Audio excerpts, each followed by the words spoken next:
You open the fridge, there's nothing there. So what's it gonna be? Greasy pizza? Sad drive-thru burgers? Dish by Blue Apron is for nights like that. These are the pre-made meals of your dreams.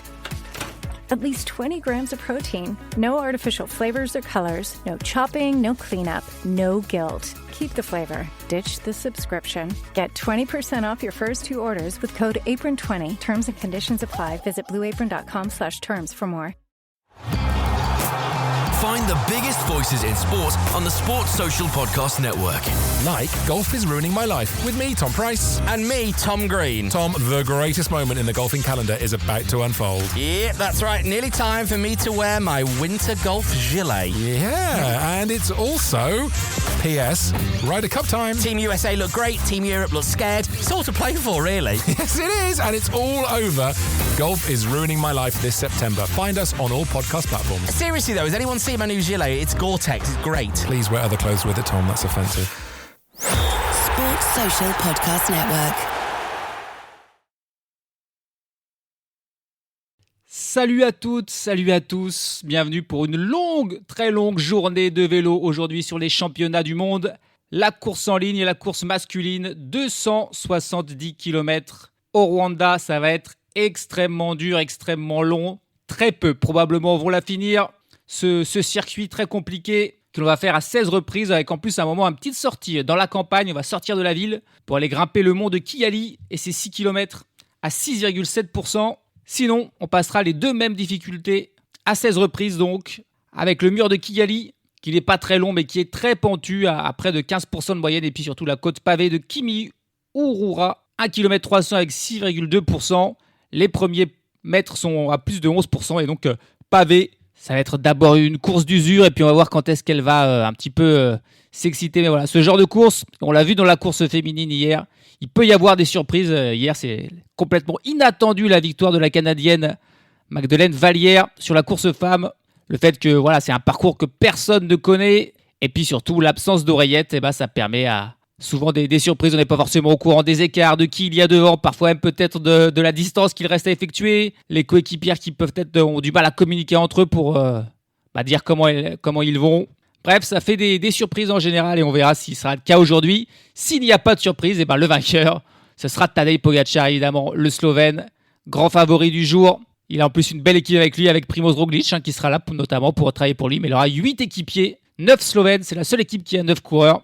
Des autres équipes bien fournies, comme la Grande-Bretagne ou la France, en ont 8. On y trouve d'ailleurs des bons outsiders dans ces équipes, avec Thomas Pidcock et Oscar Onley côté britannique, avec Alaphilippe et Pavel Sivakov côté français. Mais le plus grand adversaire pour Tadej Pogačar, ça devrait être le Belge Remco Evenepoel, comme sur le chrono. C'est lui le seul qui pourrait peut-être aller le chatouiller. On attend de voir ce que peut faire Mathias Kjelmose aussi, ou pourquoi pas les Australiens, Jay Hindley, Ed Gevine, Isaac Del Toro, le Mexicain ou encore les Espagnols avec notamment Juan Ayuso.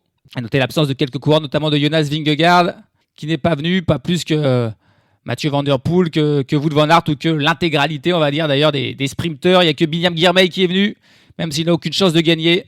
Mais il vient pour représenter l'Afrique, c'est la star africaine. Il se devait être là, même s'il n'a aucune chance. Il a d'ailleurs regretté que le parcours soit si difficile. Pas forcément pour lui, pour aller chercher la victoire, mais pour tous les autres coureurs des petites nations, des petites fédérations de cyclistes qui vont avoir bien du mal à s'illustrer, à finir le parcours déjà pour Girmay. Ça va être très compliqué de finir, mais pour tous les autres, les coureurs très méconnus de tous ces pays. Il y a 57 pays représentés aujourd'hui, des pays comme l'Ouganda, le Rwanda évidemment, le Kenya, le Sénégal, le Sierra Leone, le Mali et d'autres pays africains, mais aussi des pays moins connus comme le Guatemala, la Thaïlande, la Mongolie, le Panama, Sao Tomé et Principe, Grenade, voilà, plein de pays qui ont souvent un seul coureur représenté, qui va avoir un seul objectif. D'abord prendre l'échappée peut-être, et ensuite ce qui serait fort, ça serait de finir, mais ça va être compliqué au vu de la longueur et de la difficulté de ce parcours. Est-ce qu'on aura une surprise aujourd'hui ou est-ce que Tadej Pogačar va garder son titre de champion du monde? On a la réponse dans 270 km, ça fait presque 7 heures de course a priori. Chute de Bellocchi, juste devant Armstrong qui est parti dans le terrain. Et attaque de Pierre Rolland. Voilà ce que nous disons depuis le début de ce Tour de France. Une chute terrible. Christopher Froome à pied. Mais quelle image du Tour. On n'a jamais vu ça. 100% cyclisme, le podcast du vélo en direct. Ça va Marion? Désolée. Et c'est parti. Et les coureurs qui attaquent dès le kilomètre 0. Alors sur la course femme, on avait vu finalement qu'une seule coureur vraiment prendre l'échappée. C'était une coureur autrichienne. On n'avait pas trop vu les coureurs africaines. Elles avaient lâché prise, abandonné assez rapidement. Est-ce qu'aujourd'hui on aura peut-être quelques coureurs africains qui vont réussir à se montrer à l'avant? Pour l'instant, allez, ça y est, si on a un coureur qui a réussi à sortir, il est tout seul. C'est Red Walters, coureur du pays de Grenade. Donc là, c'est plus un coureur caribéen qui est sorti. Red Walters, qui a réussi à partir, n'était pas le seul à attaquer là, mais pour l'instant, c'est le seul qui a pris une petite distance avec le peloton. Il a une dizaine de secondes d'avance, ça y est, ouais. On va voir si... on espère d'ailleurs qu'il sera rejoint par d'autres coureurs pour aller faire une belle échappée matinale qui va petit à petit peut-être creuser avec le peloton. Vu la distance, on peut leur laisser du temps aux échappées. Il n'y a pas de souci, on devrait les reprendre sans trop de soucis. Et il y a un trio là qui est sorti pour revenir sur Red Walter. On y retrouve des coureurs des pays qui sont limite favoris. On a un Allemand là avec Marius Meyerhofer, un Portugais avec Ivo Oliveira et un Hollandais avec Menno Wiesing qui sont revenus sur Red Walter, alors que derrière c'est déjà en difficulté pour quelques coureurs, notamment le coureur là, de Sao Tomé et Principe et Diné do Rosario, qui est déjà lâché. Il ne sera pas resté longtemps, malheureusement, avec le peloton des grands pros, des stars pour ce coureur do Rosario. Ah, Emma, c'est devant, c'est aussi dur pour le coureur de Grenade, là, Red Walters, qui n'arrive pas à suivre les trois autres. Il y a deux autres coureurs qui sont sortis du peloton, qui parviennent, eux, à rejoindre la tête de la course, mais Red Walters s'est distancé. Et on a d'autres coureurs, encore une fois, des nations européennes, qui sont là devant. Anders Foldager du Danemark.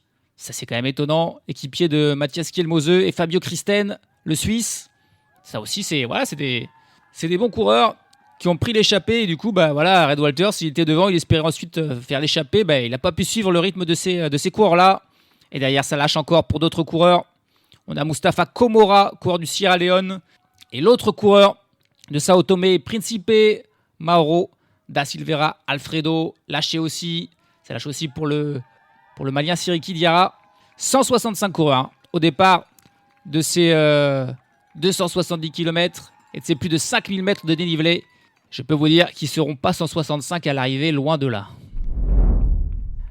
Allez, même la France qui se met à s'activer avec Julien Bernard qui est parti en contre là, au moment où les 5 hommes de tête, là, Foldager, Wiesing, Oliveira, Christen et Meyerhofer vont passer pour la première fois sur la ligne. Ils viennent de finir le premier passage sur la côte de Kimiura, le passage pavé. Julien Bernard qui n'est qu'à une quinzaine de secondes derrière eux, qui va pas tarder de les rejoindre. Et on a un autre coureur qui est sorti du peloton. C'est un coureur de la Mongolie, Tex Bayar Batsaikan. Alors ça serait beau s'il arrivait lui aussi à faire la jonction, à revenir sur la tête de la course. Il se retrouverait entouré de pros, que des coureurs qui courent dans des équipes pour le Tour.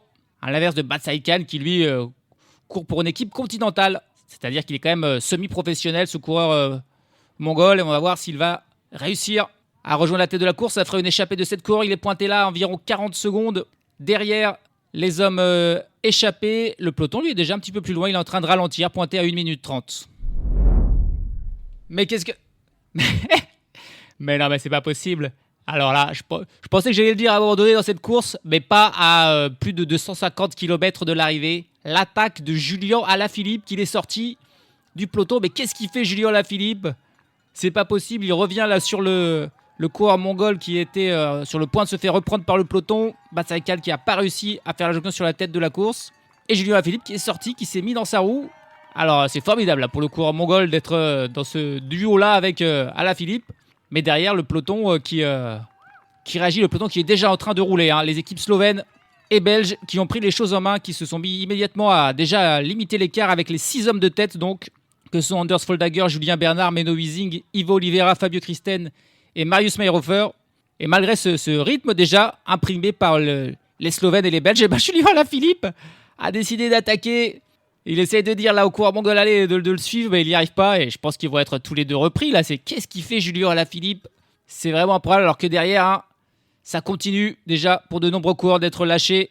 Là, c'est le coureur du Belize, Jiven Gonzalez, qui est en difficulté. J'ai pensé à un moment où le rythme était vraiment tranquille, que ça pourrait peut-être rentrer de l'arrière, mais très vite, les équipes donc de Slovénie et de Belgique se sont mis à rouler en tête du peloton et ça va condamner tous ces coureurs qui ne pourront jamais revenir sur le peloton et qui n'auront aucune chance ni même de finir la course. Alors que pendant ce temps, le duo Batsaikan-Julian Alaphilippe a été repris par le peloton. Il a voulu s'amuser un petit peu, peut-être Julian Alaphilippe, avec ce coureur mongol, simplement pour lui faire plaisir, se faire plaisir et tester ses jambes. Faudra lui demander à la fin de la course, je sais pas, mais quel mouvement étonnant de la part de Julien qui, ça y est, de retour dans le peloton. Mais la France est complètement déchaînée et qui recommence. Là, c'est Valentin Paré-Peintre et Paul Sexas maintenant qui fait une accélération, mais il est suivi immédiatement par un Belge et par un Slovène. Ah, la France, ils ont décidé de faire une course complètement folle là. Mais alors, c'est quand même tellement loin de l'arrivée, c'est une folie. Là, c'est Paul Sexas qui fait un gros effort pour tenter de sortir. Le problème, il a directement un Belge et un Slovène dans sa roue qui, s'ils vont avec lui, ils ne trahiront pas. Alors que derrière, là, on n'y comprend plus rien. Julien Lafilippe qui semble distancé pour l'instant. Alors c'est peut-être pour ça, il est peut-être dans une sale journée. Et il s'est montré à l'avant et 30 secondes et il va abandonner. Mais il s'est montré sur la course, c'est peut-être possible qu'il soit malade. Et c'est pour ça qu'il a fait cette attaque simplement pour se montrer. Derrière, on a les Slovènes qui sont revenus et qui ont fait un signe. Non mais calmez-vous les gars, calmez-vous, on est tellement loin de l'arrivée. Arrêtez de faire des attaques comme ça. Ils sont pas contents les Slovènes là de ce que sont en train de faire. Les Français, ils aimeraient bien que la course se calme un petit peu, mais c'est pas ce que veut faire l'équipe de Thomas Voeckler. En tout cas, l'écart qui a déjà bien diminué avec les échappés, plus qu'une minute d'avance pour les 6 hommes de tête suite à toutes ces attaques. Tom Pidcock qui lui aussi est distancé, mais lui c'est pas pareil. Il est allé voir sa voiture, il est en train de repartir, alors que Julien Lafilippe, ça a l'air beaucoup plus inquiétant. Et encore une attaque dans le peloton, mais cette fois-ci c'est un coureur espagnol avec Raúl García Pierna qui est sorti, et là personne ne l'a poursuivi par contre. Autant les coureurs français ont été suivis par les équipiers de Pogacar et de Evenepoel, c'est pas le cas pour García Pierna qui a réussi à sortir, et on va voir s'il va pouvoir boucher la minute qu'il y a sur les hommes de tête. En tout cas le peloton qui tente lui de calmer le jeu un petit peu. Et Paul Sexas qui réessaye de sortir, mais j'ai l'impression qu'on est à 30 km de l'arrivée alors qu'on est à 240. Et par contre Paul Sexas il est une nouvelle fois suivi par un équipier de Evenepoel. Alors que derrière, décidément, c'est Valentin Madouas qui est en difficulté. Mais non, là, il a juste eu une crevaison, Valentin Madouas. Il n'est pas sur le point d'abandonner, comme c'est le cas pour Julien Lafilippe, qui a dit qu'il était interviewé par un caméraman. Il a dit tu vas arrêter. Il a dit oui, je vais pas faire 260 km comme ça. Il est malade. Il n'a pas réussi à s'adapter à l'altitude ici, à la chaleur peut-être. Ça sera pas du tout, lui, le leader français. En tout cas, ça, c'est sûr. On a eu déjà quelques abandons. La coureur turc, Amen Orken, a abandonné. Edine Do Rosario, qui a été un des premiers lâchés, a aussi abandonné. On a toujours 6 coureurs en tête. Environ 50 secondes derrière, on a Raúl García Pierna. Et puis, juste derrière Raúl García Pierna, on a Paul Sexas, qui est suivi par quelques coureurs. Et ils sont en train de revenir d'ailleurs sur Raúl García Pierna. Et il y a du beau monde là avec Paul Sexas. Là. Il y a Isaac Del Toro qui est là. Il y a Fred Wright. Et il y a Victor Campenaerts. Alors là, c'est quasiment c'est pas les favoris, mais juste en dessous, qui sont là. Et le peloton qui roule fort derrière. Voilà, les Slovènes qui roulent fort. Il y a même, pas des cassures, mais il est vraiment en file indienne. Et Tom Pidcock, a priori, lui, n'est toujours pas entré dans ce peloton suite à son souci mécanique. Quel début de course, donc. Avec donc 6 coureurs toujours à l'avant et 6 coureurs partis en compte, puisque les 4 que j'ai cités sont revenus sur Raúl García Pierna. Il y a aussi Harold Terrada, le Colombien, qui est avec eux. Et ces 6 coureurs ont une quinzaine de secondes d'avance sur le peloton qui roule à vive allure. Début de course, tellement agressif, je me demande comment ça va finir. Tout le monde va être rincé. 230 km de l'arrivée, la situation qui s'est un petit peu calmée, 6 hommes à l'avant, et un seul homme intercalé, c'est Raúl García Pierna qui a insisté, même s'il avait été repris là par le groupe Sexas. Il est reparti en contre, alors que Sexas et compagnie et Del Toro ont été tous repris. Thomas Pidcock, Valentin Madouas sont de retour dans le peloton. 1 minute et 45 secondes d'écart entre les 6 hommes de tête et ce peloton. Et puis le premier abandon d'un coureur de renom, c'est Julien Lafilippe qui abandonne. Je ne sais pas quel était son problème, mais il en avait un. Et il n'est déjà plus dans la course. Oh, attention, la première chute avec Marc Soler, un coureur belge qui est sur le flanc aussi. C'est Ilan Van Wilder, il me semble, qui semble s'être fait très mal pour Van Wilder à l'épaule là. À mon avis, ça va être l'abandon. C'était plutôt à la fin du peloton que c'est tombé, mais c'est tombé assez violemment.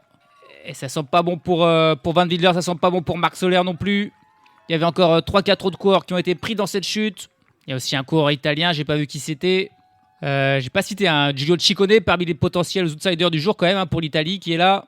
D'autres coureurs que j'ai pas cités, Egan Bernal pour la Colombie, Richard Carapaz pour l'Équateur, Ben Illy pour l'Irlande.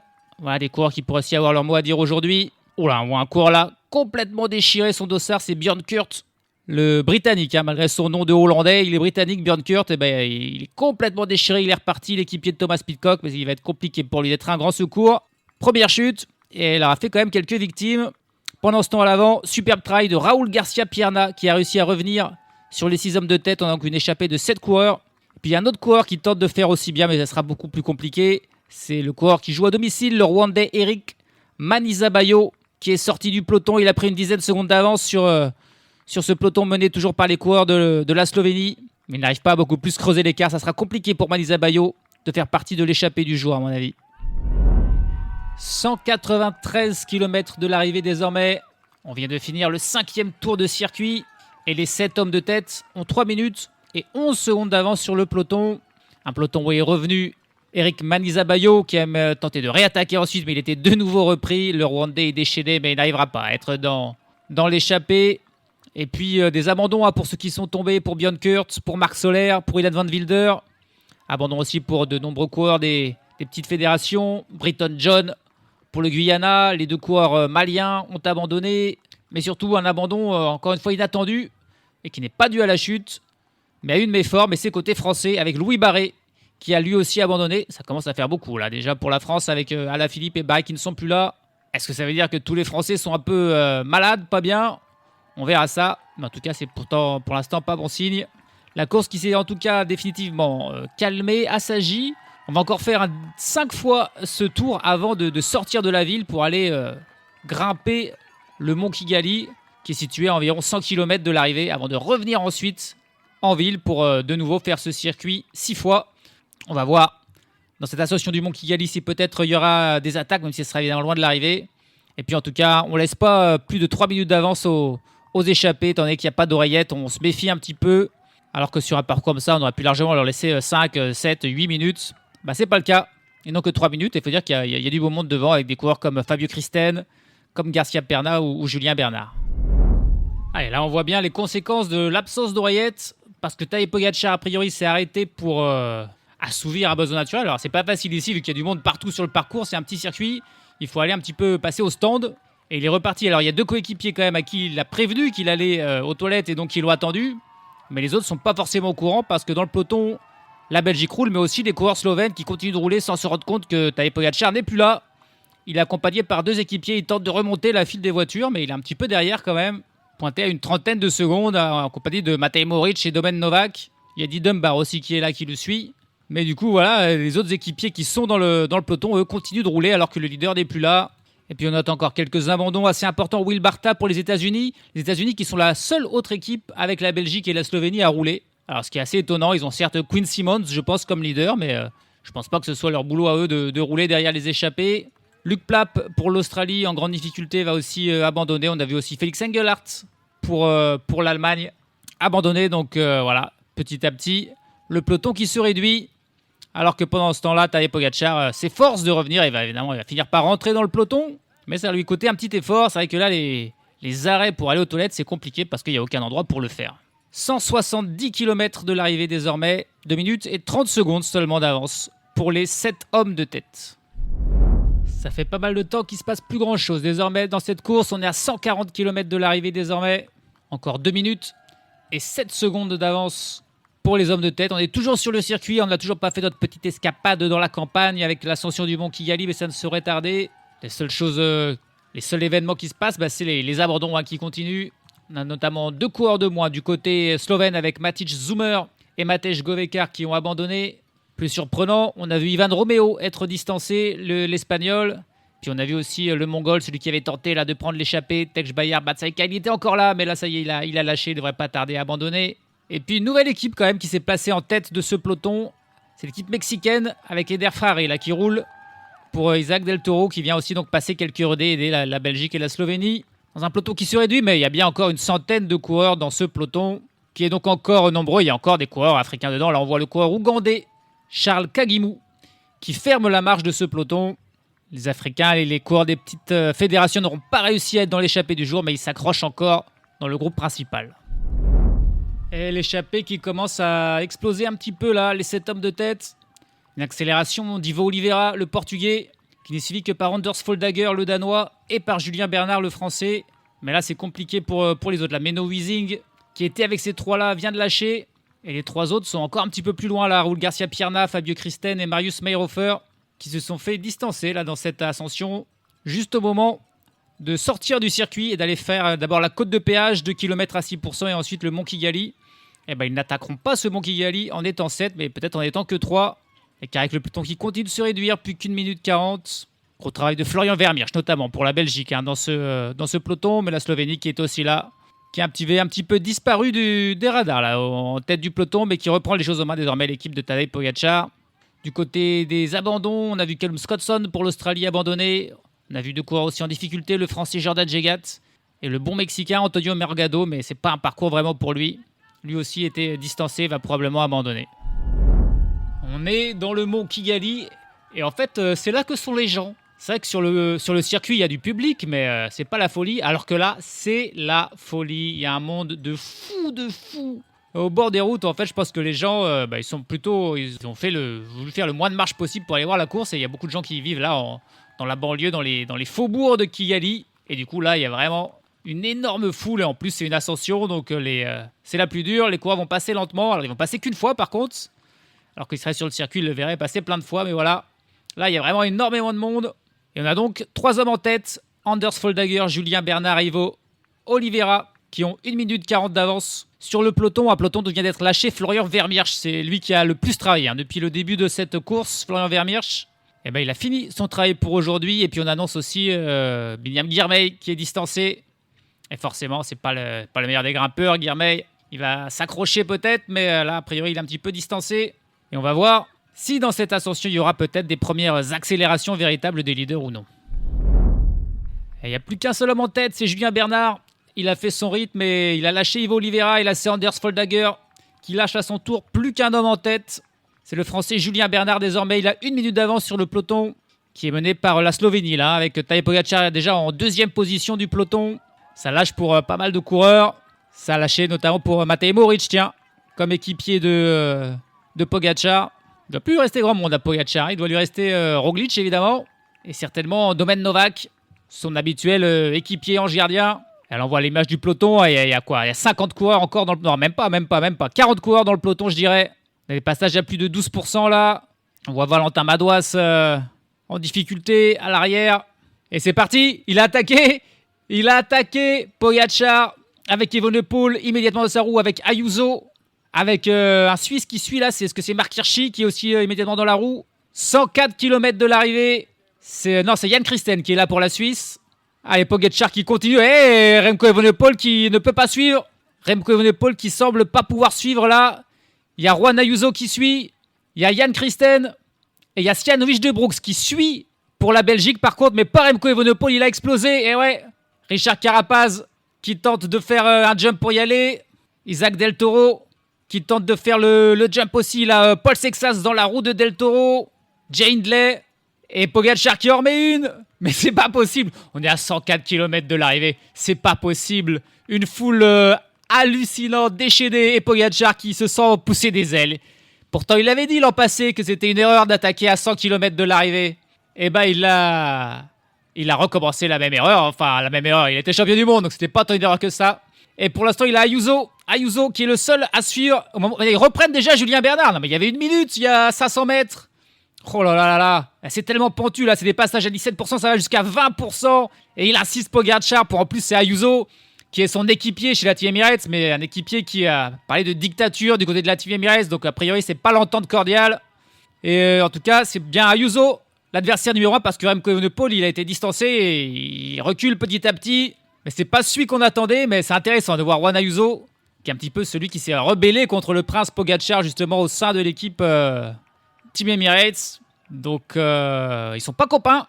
On va voir ce qui va se passer. Mais voilà, ils se sont bien envolés. Il y a un coureur tout seul, puis un autre coureur tout seul, et ensuite le petit groupe où on retrouve les Français, et avec Sivakov et Sexas, un groupe d'une dizaine de coureurs. Non, c'est pas Sivakov, c'est Julien Bernard, qui vient d'être prêt, qui travaille pour Paul Sexas. Mais Remco, lui, il est encore plus loin. Remco Evenepoel, bon, alors on est loin de l'arrivée, ça va peut-être se regrouper, mais a priori, c'est pas une journée pour lui. Et allez, ça y est, on a passé le sommet. Et c'est Juan Ayuso, tiens, qui prend la tête devant Pogačar. Ouais, il essaie même de lâcher Pogačar dans la descente, là, Juan Ayuso. Et c'est qui le troisième homme là? Je crois que c'est Del Toro.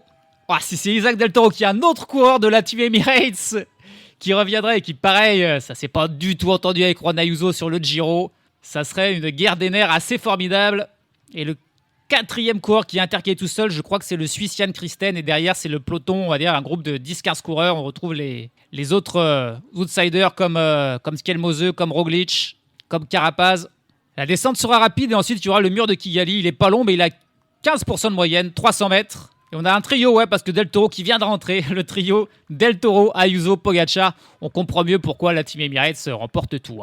Parce que même quand ils jouent pas ensemble, c'est eux les meilleurs. This episode is brought to you by LifeLock.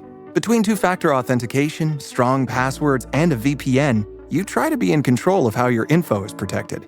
But many other places also have it, and they might not be as careful. That's why LifeLock monitors hundreds of millions of data points a second for threats. If your identity is stolen, they'll fix it, guaranteed, or your money back. Save up to 40% your first year. Visit LifeLock.com/podcast for 40% off. Terms apply. Trying to lose weight? It's time to try Hers. At forhers.com/4u, you can access affordable, doctor-trusted weight loss treatments tailored just for you. These include oral medication kits or compounded GLP-1 injections. Through Hers, pricing for oral medication kits start at just $69 a month for a 10-month plan when paid in full upfront. No hidden fees, no membership fees. You shouldn't have to go out of your way to feel like yourself. Hers brings expert care straight to you with 100% online access to personalized treatment plans that put your goals first. Reach your weight loss goals with help through Hers. Get started at forhers.com/4u to access affordable, doctor-trusted weight loss plans. That's forhers.com/4u, forhers.com/4u. Paid for by Hims & Hers Health. Weight loss by Hers is not available everywhere. Compounded products are not FDA approved or verified for safety, effectiveness, or quality. Prescription required. Restrictions at forhers.com apply. Allez, on y est dans ce mur. En plus, c'est pavé. C'est 400 mètres à 15%. C'est Del Toro qui fait le train. Ayuso qui a du mal à suivre. C'est Pogačar qui doit faire un petit effort. Oh là là, mais ça a l'air terrible. Et encore une fois, là, il y a vraiment du monde. La foule des grands jours. Ça va faire très bien. Ayuso qui craque. Ayuso qui coince complètement. Il est obligé de faire des zigzags là sur la route. Tellement c'est dur. Et c'est Isaac Del Toro qui a lâché Ayuso. C'est pas Pogačar. Pogačar, il a même un petit peu de mal à suivre Del Toro. Oh, c'est incroyable. Ce Del Toro, il est formidable. Il est en forme de sa vie en plus. Pogačar, il donne des petits coups d'œil derrière pour voir. Et ça y est, l'ascension est terminée. C'est vrai qu'elle est pas longue, mais elle a fait exploser Juan Ayuso. Et derrière, c'est Paul Sexas qui mène le groupe des poursuivants avec Skelmose, avec Ciccone, avec Carapaz. Qui on a encore ici? On a Roglic, on a Jevine. Voilà, ce groupe un tout petit peu plus loin. On a Ben Illy avec Wish de Brooks, avec Sivakov. Et beaucoup plus loin, on retrouve Tom Pidcock aussi. Pidcock qui est loin. Et Remco est encore plus loin. On va voir s'il y aura des regroupements parce que les écarts sont pas énormes quand même, mais ça aura fait très très mal cette ascension. Mais on est tellement loin de l'arrivée encore. Que va-t-il se passer maintenant? Juan Ayuso qui est repris par le groupe Sexas, Roglic, Carapaz, Ciccone, Skelmose. Ce groupe a une trentaine de secondes de retard désormais sur un duo à l'avant. Tadej Pogačar, Isaac Del Toro. Et de retour sur le circuit avec un nouveau passage sur la ligne pour Pogačar et pour Del Toro, donc seul en tête. Ils ont à peu près une minute d'avance désormais sur un groupe d'une vingtaine de coureurs où sont rentrés Remco Evenepoel et Thomas Pidcock de l'arrière. Et un groupe d'où Pavel Sivakov, là, qui met une accélération avec Ben Illy qui tente de le suivre. Avec Skelmose aussi, je crois. Allez, passage de la ligne, ils ont exactement 44 secondes. 44 secondes de retard pour ce groupe mené par Ben Illy. Mais pour l'instant, c'est plus des attaques. Il faudra mieux de travailler un petit peu ensemble. Un groupe d'une trentaine de coureurs. On retrouve donc à peu près tous les outsiders qui n'ont pu suivre le rythme de Pogačar puis de Del Toro. 34 coureurs en poursuite de Del Toro et de Tadej Pogačar. Et c'est l'Italie qui est la mieux représentée avec 5 coureurs pour l'Italie, avec Baggioli, Ciccone, Frigo, Masnada et Garofoli. L'Australie était pas mal, ils étaient 5 aussi, mais ils viennent d'un seul coup de perdre Michael Matthews et Jevine. Du coup, il ne reste plus que Jay Hindley et Michael Storer pour l'Australie. Là, c'est surprenant de voir Jevine distancé. On a encore 3 Français avec Valentin Paré-Peintre, Paul Sexas et Pavel Sivakov. 2 équipiers pour Remco Evenepoel avec Quinten Hermans et Stian Wijk-de-Broeks. Skelmose a aussi un équipier avec Mikel Frolich-Honoré. On a Pidcock qui est lui tout seul. 2 Hollandais avec Arendsman et Mollema. 2 Espagnols avec Juan Ayuso et Carlos Canal. On a Eulalio, Afonso Eulalio qui est là pour le Portugal. Jan Christen et Mark Hirschi pour la Suisse. On a encore 2 Norvégiens avec Andreas Leknesund et Embret Svestad Bartseng. Un Colombien, mais c'est Harold Terrada qui est là parce que Egan Bernal, on l'a vu, il vient d'abandonner. Richard Carapaz encore là pour l'Équateur. Ben Illy pour l'Irlande. Emmanuel Gebrselassie est le dernier représentant africain, l'Érythréen qui est encore là. Tom Skujns pour la Lettonie encore là. Et puis Artem Nish, le coureur sous bannière neutre, qui est lui aussi encore présent. Voilà les coureurs à la poursuite de Pogačar et Del Toro. Et l'écart qui est en train de diminuer, plus que 42 secondes. Et c'est vrai que là, ils sont quand même 33 contre 2, avec des équipiers qui sont là pour se sacrifier pour leur leader. Ça va être compliqué, compliqué pour Pogačar et Del Toro de résister. S'ils y arrivent, ce serait une performance majuscule, sachant qu'on est encore si loin de l'arrivée, 80 km désormais. Oh, il est en difficulté Del Toro là, il peut pas suivre. Il peut pas suivre Del Toro là. Ah ben c'est vraiment étonnant. Et Pogačar du coup qui l'attend. Pogačar qui il a pas envie d'aller tout seul à 77 km de l'arrivée là, mais Del Toro là on est dans l'ascension pavée et il est en grande difficulté. Alors c'est vrai que Del Toro il a rarement fait des courses, il a même jamais fait des courses aussi longues dans sa vie. Mais là Del Toro il était vraiment en difficulté, du coup Pogačar qui l'a attendu. Donc c'est étonnant, voilà, mais elle est dure cette ascension pavée de Kimiura là. Les deux Hollandais qui sont en difficulté. Ouais, c'est dur aussi pour Remco Evenepoel qui peut pas vraiment suivre. Il a un problème avec son vélo en preuve. C'est un problème de selle là, je sais pas c'est quoi, mais c'est compliqué. Et c'est l'Australie quand même s'il n'y a plus que 2 coureurs, qui fait le train dans cette ascension pour tenter de boucher l'écart, mais l'écart qui est stable. 45 secondes entre ce groupe de poursuivants qui est en train de perdre pas mal d'unités.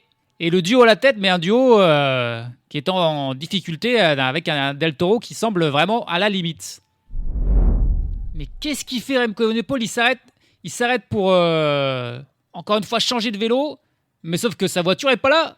Il s'est arrêté alors que sa voiture n'était pas là. Du coup, il s'agace. Ça fait 15 secondes, 20 secondes qu'il est au bas. Ouais, il est foudrage.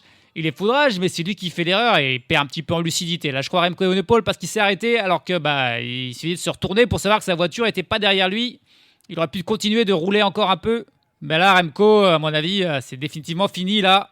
À la fois à cause de son problème de selle là, mais aussi de s'être arrêté trop tôt. Il a perdu au moins 30 secondes et pas sûr qu'il revoie jamais le peloton qui n'est plus que de 20 coureurs. On a perdu au moins 15 coureurs dans ce groupe des poursuivants de Pogačar et Del Toro. Il y a enfin un petit groupe qui arrive à sortir là, du groupe des poursuivants et bien logiquement, c'est Ben Illy qui en fait partie. C'est lui qui a fait plusieurs tentatives. Et là, il est accompagné par Mikel Honoré, le Danois, et par Pavel Sivakov, le Français. Ça s'entendait pas suffisamment bien dans le groupe de poursuivants. Ils ont préféré sortir tous les 3. Et là, ils vont certainement bien s'entendre. Et ils ont plus que 34 secondes de retard sur Pogačar et Del Toro. Alors que le groupe d'une vingtaine de coureurs est déjà un petit peu plus loin, pointé lui à 1 minute de Pogačar et Del Toro. Le groupe où on retrouve Primož Roglič, bien sûr, qui est encore là. Stian Wijk-de-Broeks, qui est le dernier représentant belge. On a encore des coureurs comme Skelmose, comme Ciccone, comme Pidcock, comme Sexas, comme Hindley, Storer, qui est une Wehrmacht aussi, que j'avais pas cité, qui est là pour les États-Unis. Juan Ayuso, des coureurs encore comme Mark Hirschi, Richard Carapaz ou Tom Skujns. Va falloir commencer à s'entendre dans ce groupe si on veut avoir un espoir de revenir sur la tête de la course. Remco Evenepoel, lui, est pointé à une trentaine de secondes derrière ce groupe-là et il pourrait peut-être encore quand même revenir. Il a Quinten Hermans avec lui notamment pour tenter de le ramener. Cette fois-ci, il ne l'attendra plus. Il l'attendra plus. Pogačar, Del Toro ne peut plus suivre. À bout de force, tout simplement. Isaac Del Toro, il s'est surestimé sur la distance. Et là, Pogačar, il peut plus l'attendre. Il est tout seul désormais, Pogačar. Et on est à 66 km 500 de l'arrivée. Là, ils ont beau être amis. Dans la même équipe, Pogačar, il peut plus. Il peut plus l'attendre. Del Toro a dû lui passer un dernier relais. Il lui a même demandé avant de partir, Pogačar. Et Del Toro a dit non, là, je suis à bout. Pogačar seul en tête donc, avec une quarantaine de secondes d'avance sur le trio Honoré, Sivakov, Ben Illy. Mais le groupe de poursuivants n'est pas là derrière. Le groupe de poursuivants où il est revenu encore Remco Evenepoel qui il semble pas si mal que ça. Il a peut-être juste pas de chance avec son vélo là. Si la Belgique se mettait à rouler, à y croire, il y aurait encore de l'espoir pour les 20 coureurs encore qui sont dans ce groupe, ce peloton on peut dire, de poursuivants. Sacré Remco Evenepoel. Incroyable. Il s'est remobilisé complètement, il a pris la tête du groupe de poursuivants et ils sont en train de revenir. Et même ça y est, ils ont repris le quatuor là. Honoré Sivakov, Benili et Del Toro. Remco Evenepoel qui demande rien à personne. Il a Benili dans sa roue, il a Mathias Kielmose, il a Pidcock et Jay Hindley. Comme quoi Remco il a eu du mal là, dans l'ascension du Mont Kigali parce que c'était vraiment très pentu. Et ensuite il a eu juste des problèmes techniques. Mais il est plutôt pas mal. Et là, Evenepoel, Kielmose, Pidcock, c'était les 3 principaux outsiders. Avec Benili et Jay Hindley aussi. Ouais, là on a 5 beaux coureurs qui ont fait un petit écart finalement sur les autres là dans cette ascension pavée. Primoz Roglic notamment, il suit plus trop là, les attaques, il a du mal à gérer tout ça. Il y a un coureur, c'est Paul Sexas qui tente de revenir sur les 5 hommes qui sont sortis dans la roue d'Evenepoel là, intenable, mais c'est peut-être trop tard. C'est un sacré mano à mano là entre Tadej Pogačar seul en tête et Remco Evenepoel. Il a beau être accompagné, il les aide pas trop les autres d'ailleurs. Jay Hindley est distancé pour Thomas Pidcock. Ça commence aussi à lâcher. Il y a encore Mathias Kielmose et Benili qui s'accrochent dans la roue de Remco Evenepoel, mais ils passent pas vraiment de relais, ils sont à fond. Evenepoel et Kielmose, on se rappelle, c'était les deux qui avaient réussi à revenir sur Tadej Pogačar sur l'Amstel Gold Race, alors qu'il avait attaqué là aussi de très loin. Est-ce qu'on va pouvoir vivre un scénario identique aujourd'hui? C'est pas sûr parce que l'écart ne diminue pas. 1 minute et 5 secondes d'avance pour Pogačar sur désormais donc un trio. Evenepoel, Kielmose, Illy, Pidcock et Hindley ont été distancés et puis derrière c'est foutu. Là, Paul Sexas, il a tenté avec Juan Ayuso de faire la jonction, il était qu'à 10 secondes, ils se sont cramés les ailes. Le groupe là, avec les Français, avec Primoz Roglic, avec Giulio Ciccone, avec Afonso Eulalio, Harold Terrada, Del Toro, Tom Skujns, est pointé à 3 minutes de Tadej Pogačar, donc ils ne reviendront pas. Il y a un coureur qui est sorti de ce groupe là, c'est Jan Christen, le Suisse. C'est probablement pour aller chercher une bonne place dans le top 10, une belle place d'honneur, parce que pour rattraper Pogačar ou même le trio Evenepoel, Kielmose, Illy, ça paraît impossible désormais. Et à noter qu'il n'y a plus qu'une quarantaine de coureurs en course. On a donc déjà 120 abandons en gros. Je ne sais pas combien de monde il y aura qui va passer la ligne. Est-ce qu'on aura au moins un top 10 ? Je pense que oui, un top 20, c'est pas sûr. Parce qu'on est encore très loin de l'arrivée, 42 km. Et Pogačar est en train d'exterminer littéralement tout le monde. Antépénultième passage sur la ligne pour Tadej Pogačar, qui semble quand même bien l'affiler vers la victoire. Plus qu'une trentaine de kilomètres, plus que 2 tours de circuit. Et malgré les formidables efforts de Remco Evenepoel, de Mathias Kielmose et de Benili, l'écart qui grandit. 1 minute et 19 secondes de retard pour ces 3 coureurs. A priori, on va se battre seulement pour le podium entre ces 3-là. Thomas Pidcock est beaucoup plus loin. Il semble en perdition quasiment à l'arrêt sur la route. Il va avoir bien du mal à garder cette 5e place, à mon avis, aujourd'hui. Et les autres sont encore plus loin. Le groupe, avec les Français, est pointé à plus de 4 minutes désormais. Il semblerait bien que Tadej Pogačar va aller chercher un 2e titre de champion du monde d'affilée. Et encore une fois, suite à une attaque à plus de 100 km de la ligne. C'est n'importe quoi, tout simplement. C'est fou. Et tiens, l'attaque de Remco, là. Remco Evenepoel qui veut au moins aller chercher la médaille d'argent. Il a complètement surpris Kielmose et Benili qui s'y attendaient pas. Et à mon avis, là, il va se mettre en mode contre-la-montre, Remco. Et ça va être impossible pour Kielmose et Illy de le rattraper. Quelle course étonnante aujourd'hui de Remco Evenepoel quand même. Alors, il a 1 minute et 6 secondes de retard sur Tadej Pogačar. Alors, en 20 km... si on se fie au contre-la-montre d'il y a une semaine, il pourrait le reprendre, puisqu'il avait pris 2 minutes 30 à Pogačar sur 40 km. Mais là, évidemment, on est dans une configuration bien différente. On est après 250 km de course. Mais voilà, Remco, il est magnifiquement sorti là. Kielmose et Benili, ils ont baissé la tête. Là. Quand ils ont vu Remco faire son effort, ils ont compris que c'était peut-être à 7 secondes qu'il venait de perdre la médaille d'argent. Là. À moins d'une magnifique remobilisation, il est possible que Kielmose et Benili vont se battre tous les deux pour la médaille de bronze aujourd'hui. Et au final, on a bel et bien le duel entre les deux grands favoris, Pogačar et Evenepoel. Enfin, un duel à distance, là, avec 1 minute d'écart. Mais voilà, si Remco Evenepoel n'avait pas fait ce changement de vélo, double changement de vélo, un petit peu raté, où il s'est énervé, il a été impatient, il aurait perdu moins de force. Qui sait s'il n'aurait pas pu plus se mesurer à Pogačar. Mais par contre, dans la côte de Kigali, c'était pas un problème mécanique, c'était les jambes, là, qui ont fait qu'il n'a pas pu suivre, qu'il a un petit peu explosé, il a dû gérer. Il s'est bien remobilisé. Et là, il est sorti pour aller chercher peut-être la médaille d'argent. Il reste 18 km. Il vole, Tadej Pogačar, tout simplement. Les autres, ils font du vélo, mais lui, il vole. 10 km de l'arrivée, 1 minute et 30 secondes d'avance sur Remco Evenepoel. Désormais, c'est fait. Il ne peut plus rien lui arriver. Il va aller s'imposer derrière Evenepoel, le duo. Benelli Skelmose est pointé à 30 secondes. Et ils vont aller chercher se battre pour donc cette médaille de bronze. Et derrière, on annonce un groupe à 6 minutes. C'est ça le groupe qui se battrait pour la 5e place avec Ciccone, avec Ayuso, avec Afonso Lalio, Isaac Del Toro et Tom Skuntz. Pas de Français. Pour retrouver un Français, il faut aller un peu plus loin dans un groupe à 6 minutes 30 avec Primoz Roglic, avec Thomas Pidcock et Paul Sexas. Et on note que Tom Pidcock, qui était là dans le trio, a donc joliment explosé. Et encore plus Jane Lake, qui a peut-être même abandonné. Je ne suis pas sûr qu'il soit encore en course. Et on va voir si Paul Sexas va aller réussir à aller chercher un top 10. Ce serait magnifique pour ce premier contre-la-montre, pour ce coureur de 19 ans. Ça serait la belle satisfaction côté français, parce que sinon, aussi bien chez les hommes que chez les femmes, on s'est un peu raté sur ces courses en ligne élite. Dans la bataille pour la 3e place, Benelli qui est en train de faire mal à Mathias Skelmose là, dans un faux plan dans la côte de Kigali, là, du golfe de Kigali. Benelli qui est, il est en train de distancer Skelmose. C'est cruel pour Skelmose, mais c'est aussi beau pour Benelli. Benelli il avait fait 7e des championnats du monde l'an passé.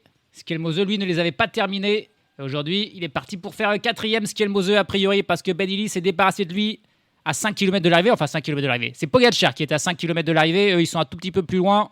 Benelli qui est sorti. Formidable attaquant. Le nouveau pirate, Benelli, qui va aller chercher un podium. Et lui, il s'en satisfera largement de cette 3e place. Pour Skelmose, ça sera une frustrante, a priori, place au pied du podium. Et puis derrière, la bataille pour le top 5, on va voir aussi, c'est quand même intéressant. Un top 5 sur un championnat du monde, c'est pas anodin. Il y a des coureurs, il y a même des sportifs. Il y en a qu'un par génération, parfois qu'un par siècle. Et parfois même, il y en a qu'un tout court. Là, je me demande si un cycliste pareil, comme Tadej Pogačar, il n'y en a jamais eu et il n'y en aura jamais. Parce que c'est encore incroyable ce qu'il a fait. Même les Eddy Merckx ou les Bernard Hinault, ils ne faisaient pas des trucs comme ça. Des attaques à plus de 100 km de l'arrivée sur les championnats du monde, sur une course aussi longue, aussi dure. Et résister ensuite à tout le monde. D'abord Ayuso, il l'a plié. Del Toro, il l'a plié. Les équipiers qui ont ensuite été nombreux, ils étaient un groupe de 30 à courir après lui, il les a pliés. Puis les quelques leaders qui restaient avec Evenepoel, Illis, Skelmose, il les a pliés aussi. Il ne lui reste plus que 500 mètres à faire pour aller chercher donc un 2e titre de champion du monde consécutif. Un back-to-back comme l'avait fait Julien Alaphilippe il y a quelques années. Mais là, c'est avec une domination sans partage qu'il est allé s'imposer aujourd'hui Tadej Pogačar. Une attaque à 104 km de l'arrivée, tout seul. Une fois que Del Toro a plié bagage à 66 km de l'arrivée, il n'a jamais compté plus de 1 minute 30 et c'est avec cet écart qu'il va aller s'imposer aujourd'hui. Il peut, ça y est, profiter, se lever devant une foule évidemment très heureuse de voir le plus grand cycliste de l'histoire et très certainement un des plus grands sportifs tout court de l'histoire. Il y a même aussi des drapeaux slovènes ici dans la foule du Rwanda. La victoire nette, claire, splendide de Tadej Pogačar. La Slovénie qui peut être bien heureuse d'avoir ce petit champion parmi ses quelques millions d'habitants et tombe dans les bras de son staff. Tadej Pogačar, heureux comme un pape. Et il y aura quand même une belle 2e place derrière pour Remco Evenepoel. Il aura connu une course assez étonnante. La Belgique qui aura été la plus active en début de course, c'est elle qui a le plus roulé dans le peloton derrière l'échappée matinale. Et il aura plié dans l'ascension du mont Kigali lors de la première attaque de Pogačar. Et sincèrement, moi je pensais même qu'il allait abandonner, qu'il allait pas finir, il allait être trop énervé, frustré. Finalement, il s'est remotivé, il est revenu dans le peloton de poursuivants. Puis il a eu un problème mécanique, il a mis plusieurs dizaines de secondes à changer de vélo, ça lui fait perdre un temps fou, mais il a réussi à quand même revenir dans le peloton. Et là, il était enragé, il s'est mis en tête de ce groupe de poursuivants, il les a ensuite tous lâchés un par un. Et il passe maintenant la ligne. Le visage fermé, 1 minute 30, ça sera que la 2e place pour Remco Evenepoel. Je pense que ça sera beaucoup plus joyeux pour le 3e, Benelli. Ça arrive un par un là, clairement. Et ça va faire plaisir à tout fan de cyclisme, la 3e place de Benelli, coureur que tout le monde adore. Et l'Irlandais, qui pourra monter sur le podium aux côtés des 2 mégastars que sont Pogačar et Evenepoel sur la 3e place. Et voilà, lui, il lève le poing, il est content. C'est comme une victoire pour Benelli, c'est le meilleur des autres. Et il aura fait une magnifique course pour aller chercher le podium. Alors qu'on voit une image de Remco Evenepoel assis, prostré. On voit pas ses yeux derrière ses lunettes de soleil, mais on suppose que le regard est noir. Pogačar, lui, est toujours debout, beaucoup plus alerte, beaucoup plus souriant. Pendant que Schielmose, lui, passe la ligne en 4e position. Dommage, la place du con pour Schielmose. Ça reste une magnifique performance. Il arrive avec près de 3 minutes de retard sur Pogačar. Et puis alors, pour voir le 5e, va falloir être patient parce qu'ils sont très loin, les autres. Allez, les voilà enfin, les coureurs pour la 5e place. Et c'est Tom Skuns, le laiton. Ah mais Tom Skuns, c'est sa spécialité, les championnats du monde. Je sais pas pourquoi, à chaque fois qu'il est au championnat du monde, il va faire une bonne place. Il avait fait 4e l'an passé au championnat du monde. Et il va aller chercher la 5e place. À près de 7 minutes de Pogačar quand même. Derrière la 6e place pour Ciccone. Et Del Toro qui est encore là. Del Toro qui, malgré et Ayuso aussi, qui font 7 et 8.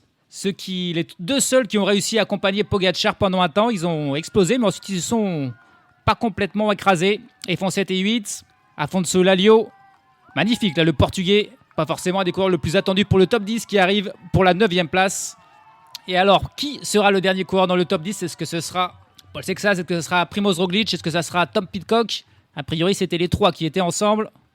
Voilà, le groupe pour la 10e place, mais c'est Primož Roglič et Thomas Pidcock qui se font... Pidcock, il a retrouvé un petit peu de jus.